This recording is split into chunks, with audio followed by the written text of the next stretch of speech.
Starting a trades company, which one is easier to do? I'm going to talk about plumbing, and I've got Dmitry Lipinski in town to talk about roofing. Dmitry, welcome to the show. Thank you for having me. How hard is it to start a roofing company in most of the United States? The hardest one would be Florida and California are the hardest because licenses are required and they're hardest to get in those two states. Colorado, Minneapolis, Midwest, Chicago, Illinois also requires to have a license. They will have faster process, if you will, but Florida, you need a qualifier for your exam. You have to pass financial test.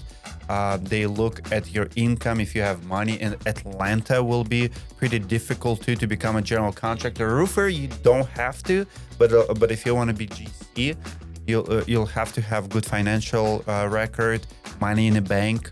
It's a little bit harder. And plumbing really is easy to do because a lot of that's not required. You do have to pass a test. You do have to have a license. And in Texas anyway, your plumbing license, you have to have a master license and be a responsible master plumber. So literally, you start out in the trades. In 2 years, you can get your tradesman license, which lets you work on one family and two family dwellings.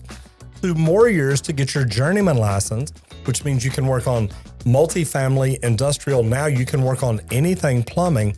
And if you went through a Department of Labor training program, now in a year, you can get your master's license.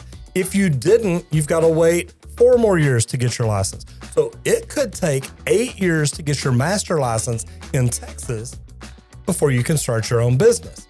Now, literally, somebody in Texas could start a roofing company tomorrow. Exactly. Very easy. You pretty much start an LLC, you open a business. There's not much to it. There's really not. And I like the fact that you said Texas is working on trying to create some regulation, which I think there should be. But tell me this, what do you need to know about getting into roofing? I tell people all the time, you can join a union, you can just go to work, open shop. If somebody wanted to learn about roofing, how would you recommend that they get into it? Well, there's 2 parts to it. One is, what do you want to do? If you want to learn the trade, go work, install with your hands, learn the materials, learn the systems, learn what it takes to build the roof.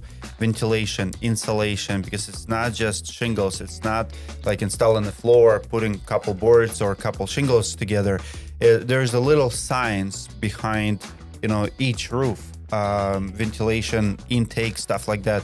But as far as business goes, if you open a business company, learn how to manage money, because in the roofing business, 30% is your labor, 30% is material. So let's say you do $1 million a year. Mm-hmm. So 2 roofs a week, $10,000 each, you already have $1 million. So you're going to collect $1 million, but you will pay $300,000 to your labor, like to your crews, $300,000 for materials, and you have $400,000 for salaries, overhead, taxes, insurances, vehicles, all of that.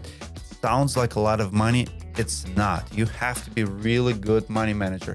And what's happening in the industry is, people in the United States, they have a buying power. That's what you don't have, like in Eastern Europe, in somewhere in Asia. So here, people have money and they trust you if you're good at sales. I remember when I started 2013, 14, I would be driving home and you have 5-6 checks in your pocket and you're like, there's $150,000.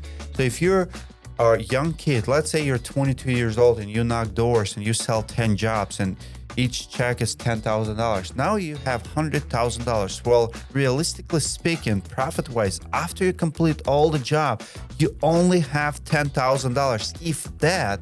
So everything have to be spent. So become good money manager. Finances is everything.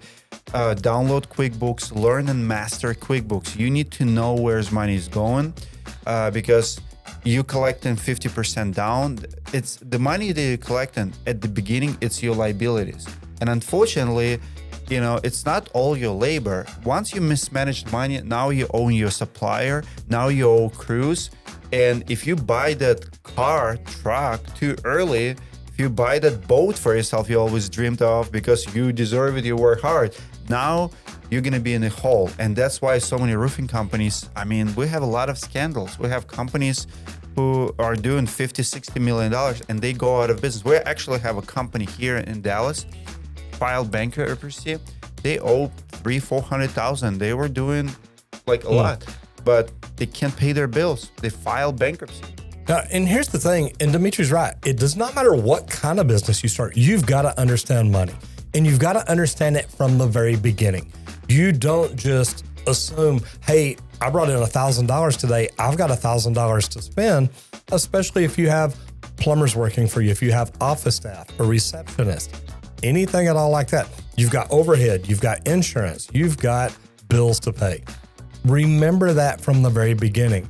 And I like the fact that you said, when you first opened your company, you literally paid yourself what you had to make to pay your bills. Minimum wage. And you only increased it a little bit at a time. And it took you 5 or 6 years to get to where you had, I'm going to say, extra money to work with. But yeah, pay yourself what you have to do it. If somebody wants to start a roofing business and get out and just run the business, would you still recommend them to go to work on a roofing crew install to learn about it? That way they at least know what they're talking about. They know how long it should take to do things. Get in and learn the business. I can't understand anybody opening a plumbing company and not knowing anything at all about plumbing. Exactly. It's always a good idea. Like, first of all, you want people who work for you to respect you. We do have a lot of business owners who came from sales.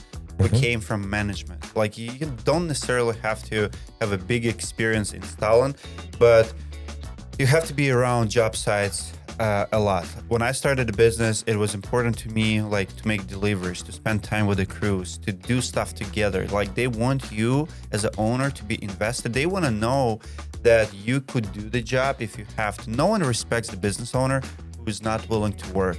Nobody's respecting the owner who's never done it. I mean, even if you didn't have to do, but you're willing to do, and you go there and you take those bundles and take them to the roof, like, cruise people will see it.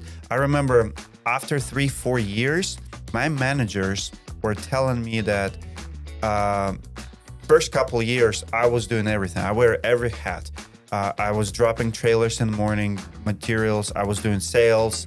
I was doing absolutely everything. And then after 3-4 years, my management team was pushing ways like, Dmitry, you're embarrassing us because you were doing $200,000-300,000 a month with the 2 people working for you. Now you have production manager, sales manager, and we don't know how to keep up with everything because I was good at customer service. I was picking up checks. I was checking every job, right?